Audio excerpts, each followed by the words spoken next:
अखंड हरिनाम सप्ताह सुवर्ण महोत्सव चांदाई एक्को तालुका भोकरदन जिल्हा जालना आपल्या आवडत्या मराठी हॉटस्पॉटवर मॉनिटर कमी करून रिपीट जरासं. गोकुळीच्या सुखा गोकुळीच्या सुखा गोकुळीच्या सुखा सुखा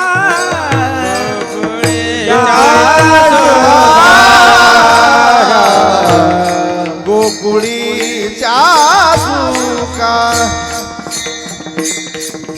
गोकुळीच्या सुखा गोकुळीच्या सुखा गोकुळीच्या सुखा आता पार नाही लेखा आता पार नाही लेखा ओ बाळकृष्ण नंदा घरी बाळकृष्ण नंदा घरी पार नाही लेखा पार नाही लेखा कृष्ण नंदा बाळकृष्ण नंदा आनंदल्या नरनारी आनंदल्या नरनारी ओ बाळकृष्ण नंदा घरी बाळकृष्ण नंदा घरी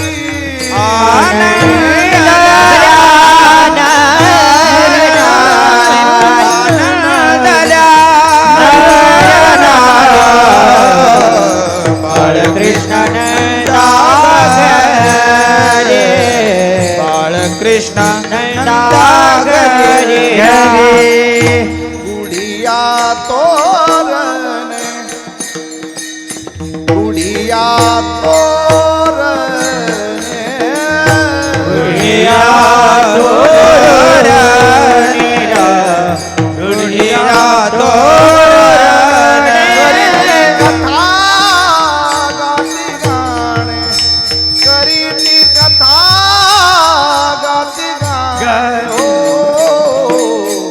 बाळकृष्ण नंदा घरी बाळकृष्ण नंदा घरी करीती कथा गाती गाण करी कथा गाती गाण कृष्ण नंदा घरी कृष्ण नंदा घरी नरनारी आनंदल्या नरनारी हो बाळकृष्ण नंदा घरी बाळकृष्ण नंदा घरी आनंदल्या नरनारी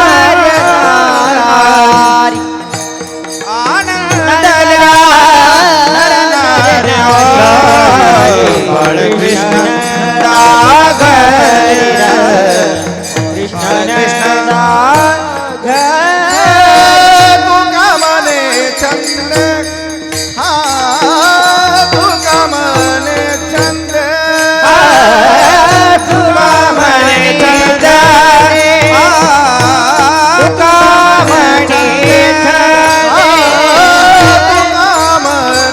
छंद तुका मने छंद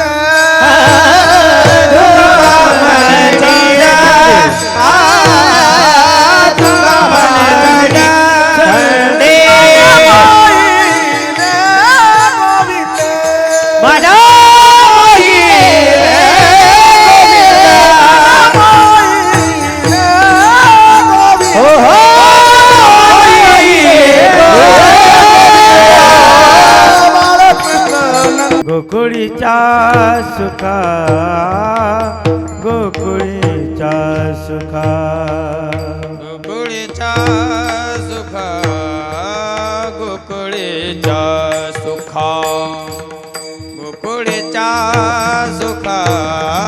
गोकुळीच्या सुखा गोकुळीच्या सुखा गोकुळीच्या सुखा गोकुळीच्या सुखा गोकुळीच्या सुखा गोकुळीच्या सुखा गोकुळीच्या सुखा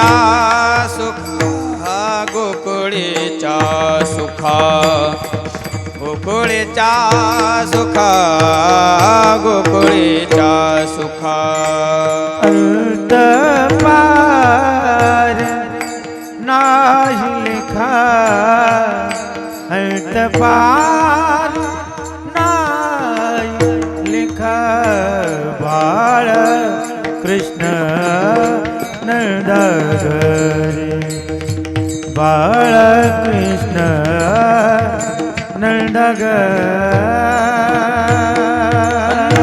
पाल नाही लेखा बाळ कृष्ण नंदा घरी बाळ कृष्ण नंदा घरी आनंदल्या नरिनारी नरिनारी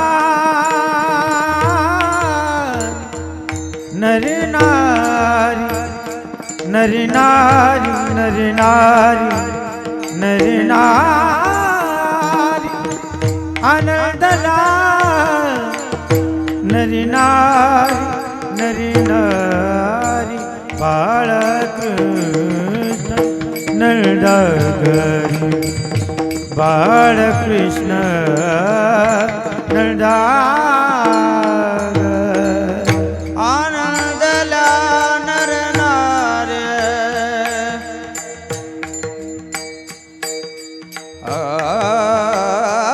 आनंदला नरनारे बाळ कृष्ण नंदा घरी बाळ कृष्ण नंदा घरी नंदा घरी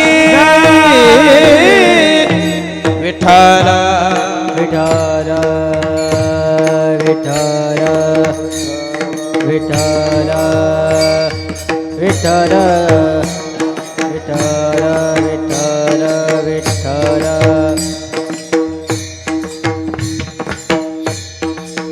विठ्ठल विठ्ठल अंत पार नाही लेखा बाळकृष्ण नंदा घरी आनंदल्या नरनारी गुडिया तोरणे करीती कथा गाती गाणे बाळकृष्ण नंदा घरी आनंदल्या नरनारी तुका मने छंदे मने मोहिले गोविंदे बाळकृष्ण नंदा घरी आनंदल्या नरनारी. सरळ बसा, हात जोडा, डोळे बंद करून पांडुरंगाचं ध्यान करा. ओम नमोजी आद्या वेद प्रती पाद्या जय जय स्वसंवेद्या आत्मरूपा देवा तुची गणेशू सकलार्थमती प्रकाशो मने निवृत्ती दासू अवधारी जोजी आता अभिनव वाग्विलासिनी जे चातुर्यार्थ कला कामिनी ते श्री शारदा विश्वमोहिनी नमिली मिया मज हृदयी सद्गुरु जेने तारिलो हा संसार पुरू मनोनी विशेष आत्यादरू विवेकावरी द्यु शांति अंतरिक्ष शांति पृथ्वी शांति आप शांति अग्नि शांति वायु शांति ब्रह्म शांति ग्राम देवता शांति कुल देवता शांति जन शांति मन शांति शांतिरेव शांति सामा शांतिरेधि हरि ओम शांति शांति शांति जरा सा ट्रबल दे हरि ओम आवाज कमी करून बेस कमी करून शांति शांति शांति पांडुरंगा करू प्रथम नमन पांडुरंगा करू प्रथम नमन पांडुरंगा करू प्रथम नमन पांडुरंगा करू प्रथम नमन पांडुरंगा करू प्रथम नमन पांडुरंगा करू प्रथम नमन नमन पांडुरंगा करू प्रथम नमन पांडुरंगा करू प्रथम नमन दुसरे चरण संतांसिया दुसरे चरण संतांसिया त्यांच्या कृपादाने कथेचा विस्तार बाबाजी सद्गुरु दास तू दुसरे चरण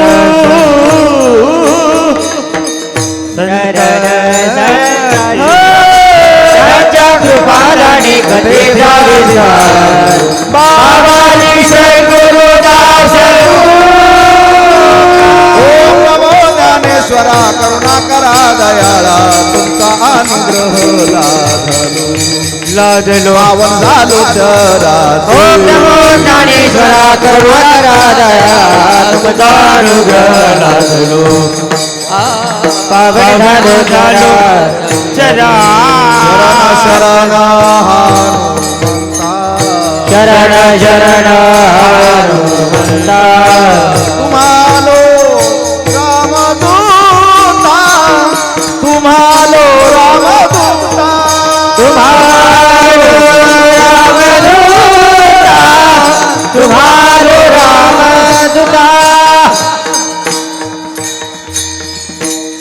धन्याजी दीन संत दर्शनाचा संत दर्शनाचा अनंत जन्मीचा शिन गेला अनंत जन्मीचा शिन गेला धन्याज दीन संत दर्शनाचा अनंत जन्मीचा शिन गेला अनंत जन्मीचा शिन गेला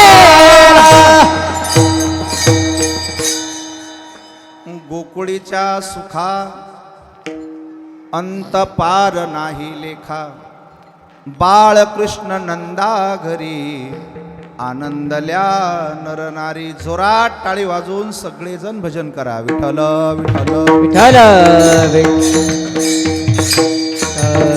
विठ्ठल विठ्ठल विठ्ठल विठ्ठल विठ्ठल विठ्ठल विठ्ठल विठ्ठल विठ्ठल विठ्ठल विठ्ठल पुंडलिकवरदा हरी विठ्ठल देव तुकार नाथ भगवान की जय विठ्ठल विठ्ठल विठ्ठल विठ्ठल विठ्ठल विठ्ठल विठ्ठल विठ्ठल विठ्ठल विठ्ठल विठ्ठल विठ्ठल विठ्ठल विठ्ठल विठ्ठल विठ्ठल विठ्ठल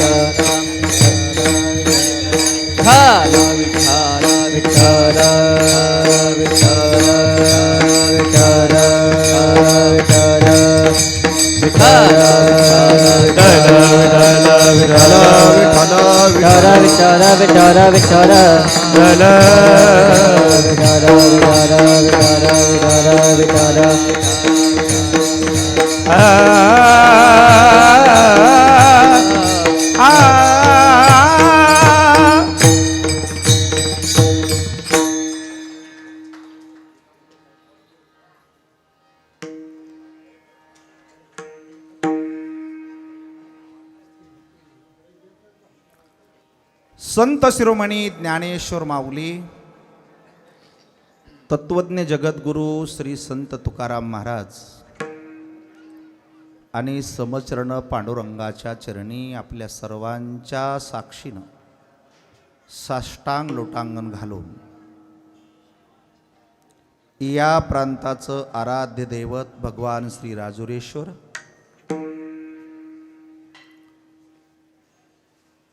गावाची ग्राम उपासना देवता श्रीराम भक्त हनुमानजी, अन्य देवी देवता आणि कुलदेवता या सगळ्यांचं आज मनापासून स्मरण करू.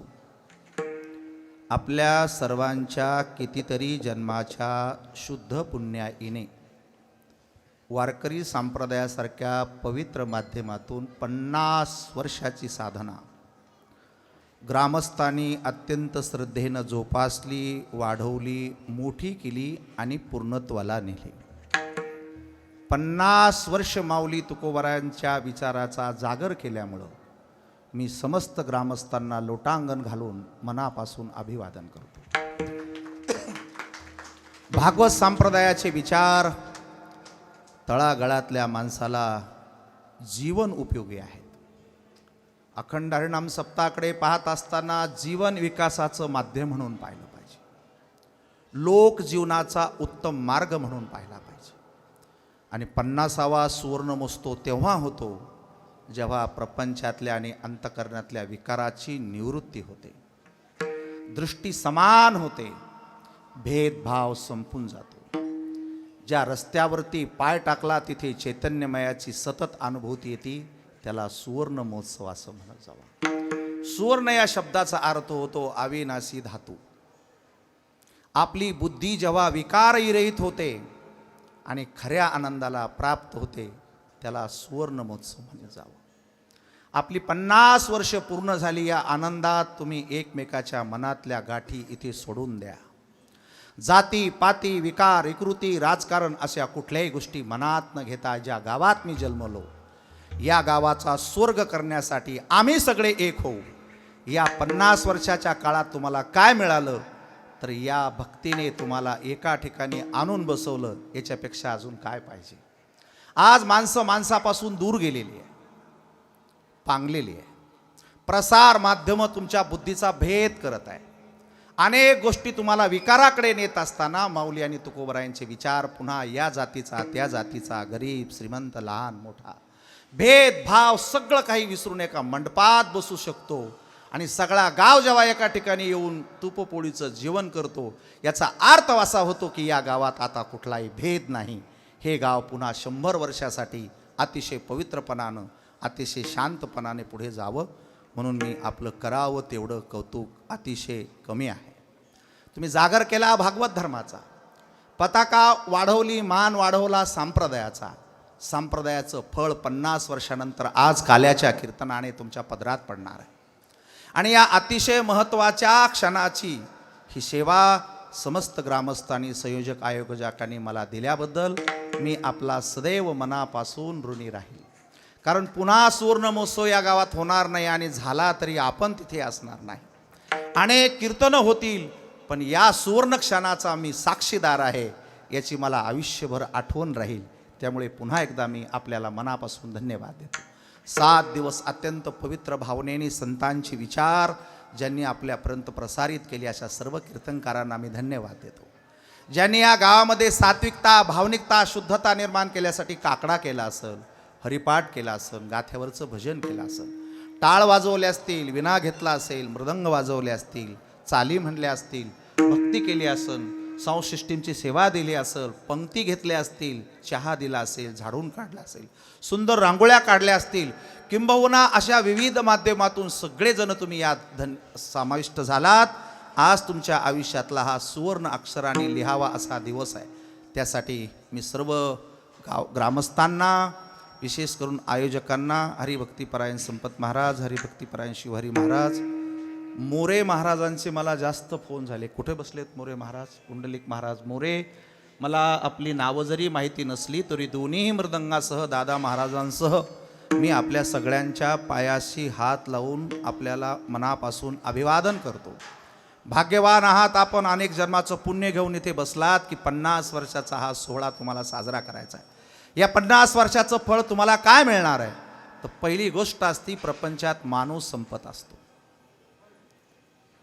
किती व्यवहार केले, किती मोठा झाला, तर गेल्यावर लोक म्हणतात संपला. काय म्हणतात? संपला. परमार्थाने सुवर्ण महोत्सव कशाचा होत असतो? ज्याने विकार जिंकले आणि जीवन समजलं, तो संपला नाही, तो अमर झाला. अशा सुवर्ण सणाचे आपण साक्षी आहात. मी विनंती करेन आपल्याला, आजचं कीर्तन हे 50 वर्षाच्या तपश्चर्याचं फळ आहे. या गावात साधू संतांनी केलेल्या योगदानांचं फळ आहे. या महाराष्ट्रामध्ये जे संत विचार पेरले गेले त्याची आज प्रत्यक्ष अनुभूती तुम्हाला घ्यायची आहे. मी थोडीशी विनंती करीन, सरळ बसा, डोक्यातले विचार बंद करून टाका, जरासं लेकराला कंट्रोल करा, शांत चित्ताने बसा. मी कोण आहे हे लक्षात आणण्यापेक्षा आम्हाला तुकाराम महाराज काय सांगायला लागले अशी भावना पहिल्यांदा करा.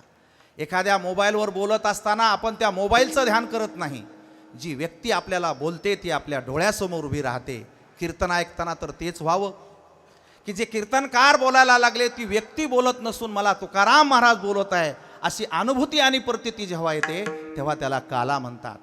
हा अभंग तुकाराम महाराजांचा आहे. तुकाराम हे महाराज हे वैचारिक संत आहे, विवेकी संत आहे, तत्वज्ञ संत आहेत. त्यांनी काल्याच्या कीर्तनाची निर्मिती दिली. त्याचं कारण असं होतं की इनाकारण म्हणा, कारणाकारणे म्हणा, सहज म्हणा, व्यवहारात म्हणा, जातीपातीनं म्हणा, आपल्या मनात एकमेकाच्या आढ्या पडू शकतात. अंगावर घातलेले कपडे संध्याकाळपर्यंत जसे मळतात आणि आढ्या पडतात, तसं गावात लोकात राहताना कधी कधी आपल्या बुद्धीलाही मळ लागतो आणि मनालाही आढ्या पडतात. माणसं कपड्याने जरी पांढरी शुभ्र दिसत असली तरी आतून इतकी सरळ आहेत असा त्याचा अर्थ होत नाही. त्याच्या मनात पडलेल्या आढ्या आहेत. कपड्याला मळ लागला तर जगातल्या साबणानं धुवून काढता येतो, पण मनाला जर मळ लागला तर त्याचं साबण आणि पावडर अजून जगात निर्माण झालं नाही. ते होऊ शकतं केवळ संत दर्शनाने, संत विचाराने आणि परमात्म्याच्या भक्तीने. म्हणून आज मी तुम्हाला सार वाढणार आहे. तसं कीर्तन झाल्यानंतरही तुमचं जेवणही अतिशय गोड आहे. आमच्या सर्व माता भगिनींनी आमच्या माऊलीवरती विश्वास ठेवून घराघरातून उत्तम अशा पोळ्या आणि तुपाचं कढी, पापड, भजे इतकं सुंदर जेवण तुम्ही देताय. मी तुम्हाला धन्यवाद देईल की माझ्या माऊली तुकोबारायाचा आणि संप्रदायाचा मान तुम्ही वाढवला. याच्या मोबदल्यात तुम्ही जोपर्यंत या शरीरात राहणार तोपर्यंत तुम्हाला कुठलाही आजार होणार नाही. इतकी ताकद माझ्या माऊलीची आहे. त्यांचं नाव जरी घेतलं तरी काम होतं. फक्त परी पाहे बीज शुद्ध अंगी, तो शुद्ध भाव ठेवून कीर्तन ऐकायला सुरुवात करा. हे काल्याचं कीर्तन आहे. काला कळतो ना? काला आपल्या आईनं केला होता लहानपणी. आपण जेवायला बसल्याच्या नंतर परात भरून तिने दूध वाढलं, ज्वारीची भाकरी आपल्या हातात दिली, पण आपल्याला समजत नव्हतं आपण ज्वारीची भाकरी मोडून दुधात बुडून खात होतो. आणि दुधामध्ये भाकरी बुडून खायच्या नसतात. कशा खायच्या असतात? चुरून. आता तिकडे पाहू नका, इकडे पहा. आपल्या सुद्धा ताटामध्ये म्हणजे आपल्या पोटामध्ये सुद्धा भक्ती गेली तर ते दूध आहे, पण जरा जरा अभिमानाच्या जाडपणाच्या भाकरी आपल्याही जवळ आहेत. म्हणून कुणाला चाली सांगून, कुणाला उपदेश सांगून, कुणाला दृष्टांत सांगून त्याचा अहंकार बारीक करावा आणि त्याला भक्तीमध्ये सोडून दिलं की दुधाचा आणि भाकरीचा काय होतो? काला. मग तोच काला आपल्याला करायचा आहे की तुम्ही कोणी माणूस नाही, बाई नाही, परक्या जातीचा नाही, आम्ही केवळ भगवंताचा अंश आहोत. अहम ब्रह्मास्मी या पदावरती जेव्हा वृत्ती जाते तेव्हा भेद संपुष्टात येतो आणि त्या भेदाचं नाव आहे काला. तुका म्हणे काला कोटे अभेद देखिला अभेद देखिला कोटे अभेद देखिला. तुका म्हणे काला कोटी अभेद देखिला कोटी अभेद देखिला कोटी अभेद देखिला. तुका म्हणे काला कोठ्या भेद देखिला कोठ्या भेद देखिला कोठ्या भेद देखिला. म्हणे काला कोटी अभेद देखिला कोठे अभेद कोटी अभेद देखिला. अतिशय गोड चाली सांगून तुम्ही अर्थ समाजाला दिला. फक्त राजकारणासारखं होऊ नये की तोंडाने बोलला एक आणि प्रत्यक्षात वागला एक.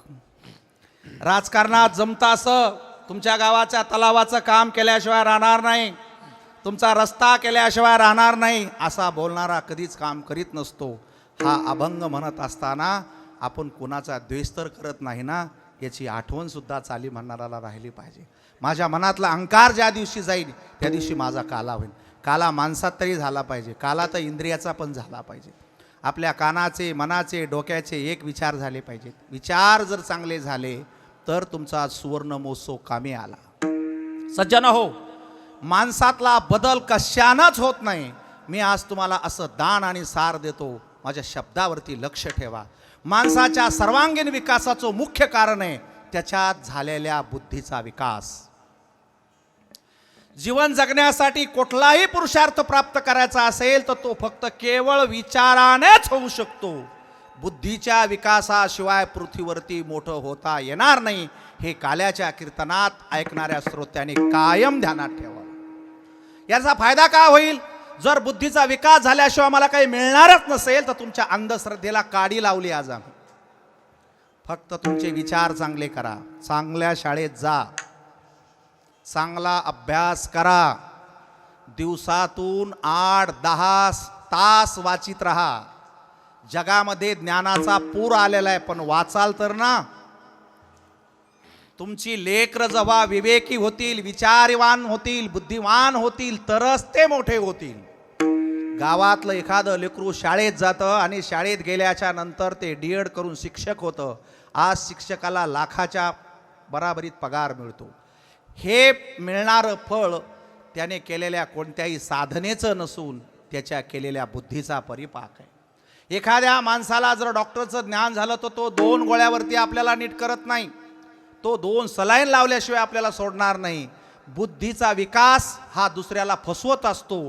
परमार्थातली बुद्धी शुद्ध झाली की दुसऱ्याचं कल्याण करत असते. व्यवहारातल्या ज्या बुद्ध्या आहेत त्या सडलेल्या बुद्ध्या आहेत. व्यवहारातली बुद्धी ही दूषित भावनानं काम करत असते. एक माणूस दुसऱ्या माणसाला हिताचं बोलतच नाही. पण या कीर्तनाच्या मंडपात बसल्यास नंतर मला मर्यादा आहे. आपण लाखाने माणसं जरी जमलो असलो तरी तुमच्यात आणि माझ्यात फरक आहे. मला एक आसन टाकून दिलेलं आहे. हे आसन मला सांगतंय की पाय ठेवण्याच्या अगोदर तू त्या मर्यादेत उभा राहायला पाहिजेस, कारण तुला इथे शोभा आहे. मी ही जागा सोडून जर कुठेही उभा राहिलो तर ते कधीही तुम्हाला आवडणार नाही, पटणार नाही, ते योग्य नाही. मी माझ्या जागेवर असलो पाहिजे. याचा अर्थ असा होतो ज्याने त्याने आपापल्या मर्यादेत असलं पाहिजे. लिमिटेड म्हणून बँकेला कुठली बँक काढली तर तिला पुढे लिमिटेड शब्द असतो की आपापल्या मर्यादेत राहा. तुम्ही चोपदार आहे ना, तुमच्या मर्यादा पाळा. शूटिंग करताय ना, मर्यादेत राहा. चाली म्हणताय ना मर्यादेत राहा, वाजवताय ना मर्यादेत राहा, कीर्तनात आहे ना मर्यादेत राहा. याचा अर्थ असा होतो की मी ज्या ठिकाणी कंबर बांधली आत्ता, ही कंबर बांधताना मला संप्रदायाने आदेश दिला की तुला बोलता यायला लागलं, ही चांगली गोष्ट झाली. तुला प्रसिद्धी मिळायला लागली, ही त्याच्यापेक्षा आणखीन चांगली गोष्ट झाली. लोक तुला मागणी मागायला लागले, सारखं बोलवायला लागले, ही त्याच्यापेक्षा गोष्ट चांगली झाली.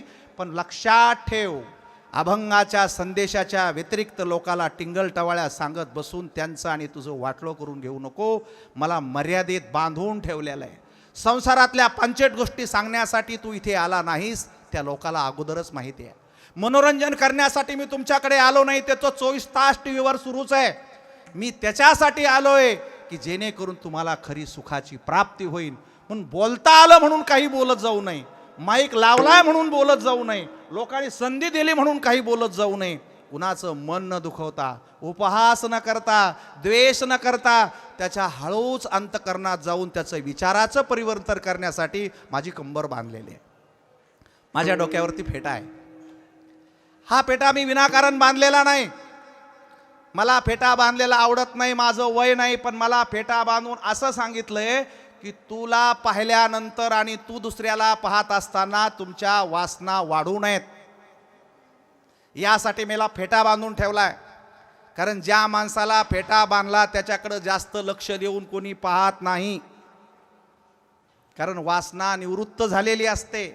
गाणं म्हणताना, चाली म्हणताना, वाजवताना, भजन करताना लोकांच्या वासना वाढतील असं चुकूनही आपल्याकडून होता कामा नये. आपल्या जवळ बसल्याच्या नंतर त्याची वासना संपावी, आणि ज्याची वासना संपली त्या क्षणी आनंद सुरू होत असतो. वासना निमाली समूळ ज्याची. कोणाला आनंद होऊ शकतो? वासना दुःख देते, आणि ती वासना कीर्तनकाराच्या शब्दातून, वागण्यातून, आचरणातून प्रगट होत असते. म्हणून विचार लक्षात ठेवा, आपल्याला विचार बदला. कुठल्याही अंधश्रद्धेच्या आहारी न जाता विवेकाची बाजू घ्यायची. विचार नष्ट होत नाहीत. चांगले विचार केले की उजव्या साईडला जाऊन बसते इथं कानाच्या मागं, फालतू विचार केले की इथं जाऊन बसते. विचाराला काडी लावता येत नाही, गोळ्या घालता येत नाहीत, मारता येत नाही. तुमच्या कायम सोबत राहणार या जन्मात आणि पुढच्या जन्मात सुद्धा. इथं जागा आहे विचाराची. पहा तुम्ही, लहानपणापासून असे बऱ्याच गोष्टी तुमच्या इथं अशा लोड होऊन बसलेल्या आहे. या भागात राहत होतो 32-30 वर्षापूर्वी. चांदई टेपलीच्या पलीकडच्या वडाच्या झाडावर जवळ माझी लुना पंक्चर झाली होती रात्री कीर्तनावरून आल्याच्या नंतर. ती लोटीतच न्यावा लागली मला. या गोष्टीला 32 वर्ष झाले, पण जेव्हा जेव्हा मी त्या स्पॉटवर येतो मला अजूनही लुना दिसते. म्हणजे ती माझ्या डोक्यातून गेलेली नाही. तसंच आहे तुमचं आणि माझं. एखादी गोष्ट डोक्यात बसली की ती नष्ट होत नाही. लहानपणी शिकल्याच्या नंतर मी थोडा हुशार झालो. माझ्या भावाने मला एका मुलीला पाहायला नेलं. म्हणले ही पोरगी तू बायको करायची. मी गेलो. पहिलाच विषय होता. गेल्याच्या नंतर त्या मुलीला चांगलं सजवलं होतं, मला चांगलं आठवतंय. ती पाणी घेऊन आली. मी तिला मनातून निहाळून पाहिलं. मला ती आवडली. मला असं वाटलं होतं मला आता हीच बायको करायची. पण माझ्या मामाचे आणि तिच्या बापाचे काहीतरी भांडणं असल्यामुळं आमच्या मामानं ती सोयरीक होऊच दिली नाही. आता माझी बायको सोबत आहे. आता होऊन गेलं सगळं, तू काही टेन्शन घेऊ नको. माझं लग्न झालं, तिचंही लग्न झालं, तिलाही लेकरं बाळं झाले, मलाही लेकरं बाळं झाले. आमचे इतके मोठे वय झाले. पण आता 2-4 वर्षापूर्वी जेव्हा मी कीर्तनाच्या निमित्तानं तिच्या गावात गेलो, तर मला ती मुलगी पुन्हा दिसू लागली. मला असं वाटलं इतके कीर्तन करून जर एक पोरगी डोक्यातली गेली नाही तर अविद्या कशी जाईल, वासना कशी जाईल, विकार कसा जाईल. मी भक्ती करायला कशासाठी आलो की माझ्याकडे ज्या घाण गोष्टी आहेत त्या गोष्टी मला संपवता आल्या पाहिजेत. म्हणून वाईट विचार कधी नष्ट होत नाही. अजून काय करत सांगतो मी तुम्हाला. चांगले विचार काय करते आणि वाईट विचार काय करते. समजा तुम्ही साडोच्या गावाला गेले आणि गप्पा झाल्याच्या नंतर स्वयंपाक होईपर्यंत त्यांनी तुम्हाला कल्पनाच दिली नाही. अगदी पुरणपोळीचा स्वयंपाक आजच्या सारखा त्यांनी ताटावर लावला आणि म्हणले जेवा. तुम्ही म्हणले महाराज मला एकादशी आहे. ते म्हणले एकादशी कायमच येत असती, तुम्ही पहिल्यांदा आमच्या घरी आले, जेवल्याशिवाय जायचं नाही. आमची विनंती तुम्हाला. तुम्ही हात धुवून ताटावर बसले की असं समजायचं तुमचे विचार कमकुवत आणि बोगस आहेत. 50 वर्ष एकादशी धरणाऱ्या माणसांना साडूच्या एका शब्दावर जर एकादशी सोडली तर याचा अर्थ होतो तो माणूस कुठल्याही क्षणी धोका खाऊ शकतो. जर विचार पक्के असते तर तो म्हणला असता, साडूबुवा तुम्ही आजच पुरणपोळी केली, मला 50 वर्ष झाले एकादशी धरतो, तुम्हाला लय जेव घालायचं, मला आता केळी आणा, सेप आणा, खजूर आणा, शेंगदाणे आणा, गुळ आणा, मी खातो, पण मी एकादशी नाही सोडणार. हा एकादशीचा उपवास सोडण्याचा विषय नाही. ज्याचे विचार चांगले झाले त्याचे थोडेफार वाईट आले तरी जमतेत, कारण जे चांगले जास्त झाले का ते वाईटाला दाबीत असते. गावातही तसंच असतं. जी पार्टी मजबूत होती ती वीक माणसाला मारीतच असती, दाबीतच असती. तसे तुमच्या उजव्या साईडचे विचार प्रबल झाले पाहिजे, सकारात्मक विचार मोठे झाले पाहिजेत.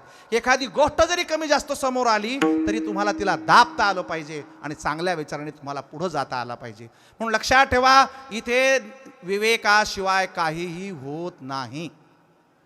सगळं विवेकाचंच काम सुरू आहे. स्पीकर सिस्टीम करणाऱ्याला विवेक आहे, वाजवणाऱ्याकडे विवेक आहे, सांगणाऱ्याकडे विवेक आहे. विवेकानं ते मोठे झालेले आहेत आणि ज्यांच्यासाठी तुम्ही सप्ताह केला ते विवेकाचे सागर आहेत. विवेका सागरा सख्या माझ्या ज्ञानेश्वर. माणूस मोठा कशानं होतो? त्याच्या मोठ्या विचारानं होतो. छत्रपती शिवाजी महाराजांनी महाराष्ट्रावरती राज्य केलं त्यांच्या प्रगल्भ विचाराने केलं. बाबासाहेब आंबेडकरांनी घटनेमध्ये सहभाग घेऊन चंद्र सूर्य आहे तोपर्यंत कीर्तीला प्राप्त झाले. आज बाबासाहेबांचं शरीर नाही, आज छत्रपती शिवाजी महाराजांचं शरीर नाही, आज माऊली तुकोबाराय आपल्यात नाही, पण त्यांचे विचार आपल्यात आहेत. मी तेच तर तुम्हाला द्यायला आलो. मी कोण आहे तो महत्वाचा नाही, मी कुणाचे विचार तुम्हाला द्यायला लागलो ते महत्वाचं आहे.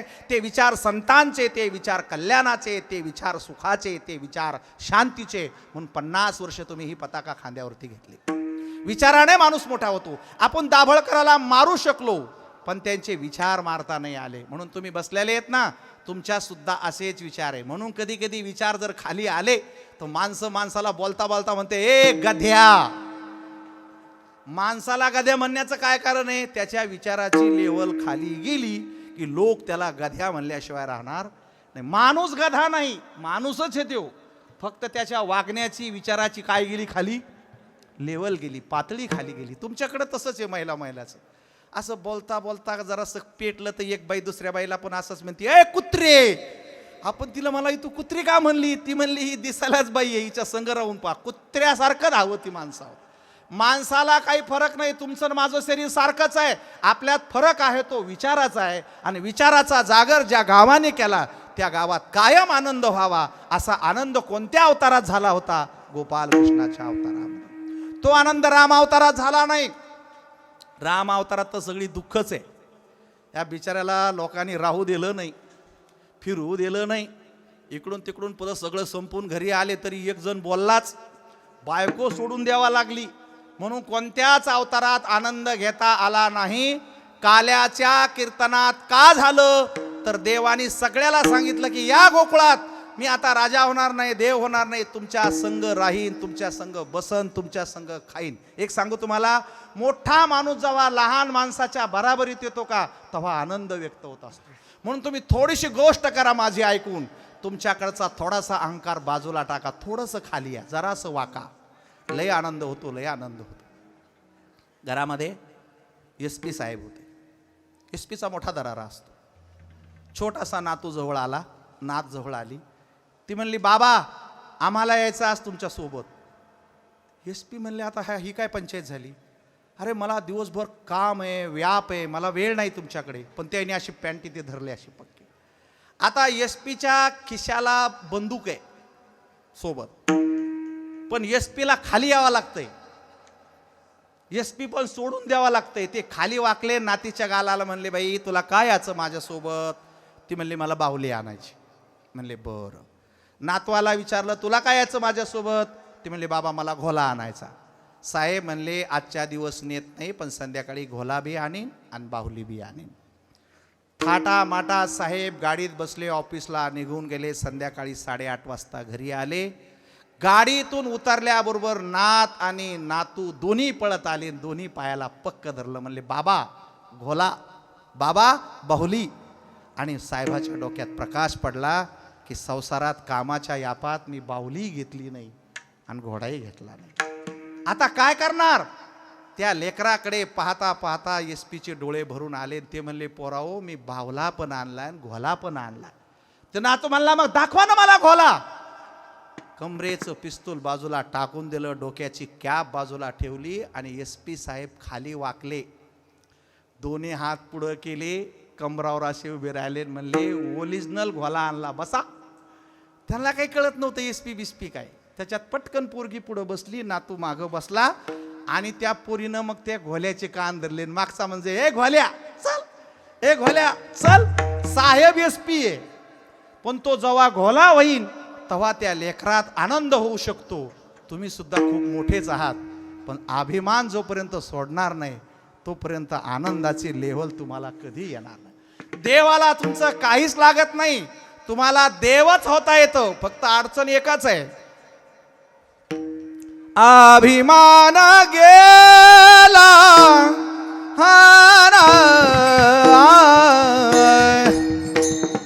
अभिमान गेला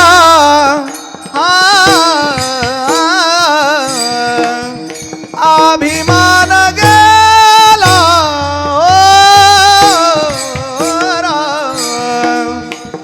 अभिमान गेला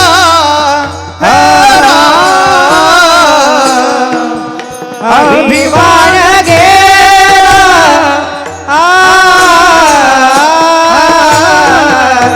अभिमान गेला अभिमान गेला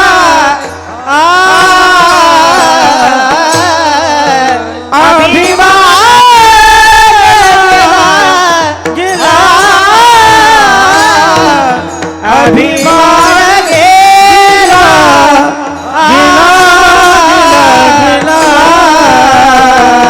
तुका म्हणे देव झाला, तुका म्हणे देव झाला, तुका म्हणे देव झाला, तुका म्हणे देव झाला, अभिमान गेला हेरा, अभिमान गेला हेरा, अभिमान गेला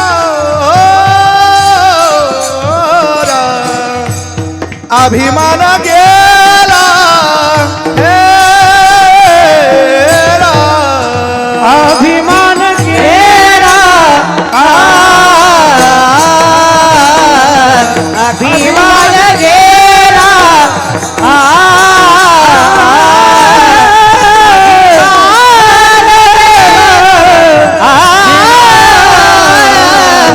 अभिमान गेला अभिमान गेला सोहळा आनंदाचा गजर विठुरायाचा अखंड हरिनाम सप्ताह सुवर्ण महोत्सव चांदाई एक्को तालुका भोकरदन जिल्हा जालना दिनांक 23 डिसेंबर 2020 ते 30 डिसेंबर 2020 श्री ज्ञानेश्वरी पारायण तसेच अखंड हरिनाम सप्ताह विनीत समस्त ग्रामस्थ मंडळी चांदाई एक्को तालुका भोकरदन जिल्हा जालना. प्रेक्षेपण आपल्या आवडत्या मराठी हॉटस्पॉटवर.